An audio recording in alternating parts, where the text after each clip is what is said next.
आणि वंचित बहुजन आघाडीला 4 ऐवजी आता 5 जागांचा प्रस्ताव देण्यात आलाय। महाविकास आघाडीकडून वंचितला आणखी एक जागा वाढवून दिल्याची माहिती समोर येते।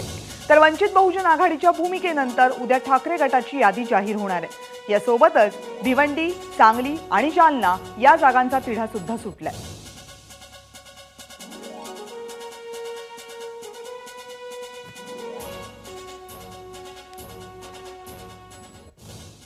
तर वंचित सोबत युती करण्यासाठी काँग्रेस एक पाऊल पुढे आल्याचं दिसतंय।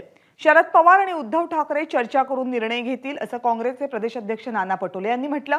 तर वंचित महाविकास आघाडीचा घटक पक्ष आहे, त्यांच्यासोबत वारंवार आम्ही संपर्कात आहोत असं संजय राऊत यांनी सांगितलं। प्रकाश आंबेडकर साहेब हे अलायन्स बरोबर राहतील त्यासाठी काँग्रेसने पाऊल उचललेलं आहे। शरद पवार साहेब आणि उद्धव ठाकरे साहेबांना आम्ही ते सांगितलेलं आहे। मला वाटतं की आज कुठल्याही परिस्थितीत शरद पवार साहेब आणि उद्धव ठाकरे साहेब त्याच्यातली मध्यस्थी करतील आणि प्रकाश आंबेडकर साहेबांना अलायन्समध्ये ठेवतील असा आमचा प्रयत्न। महाविकास आघाडीकडून सन्माननीय बाळासाहेब आंबेडकर यांना आम्ही 1-4 जागांचा प्रस्ताव दिलेला आहे, तो कायम आहे।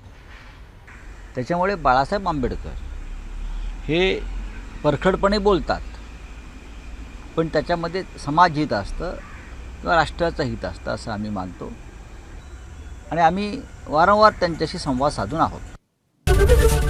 एबीपी माझा, उघडा डोळे बघा नीट।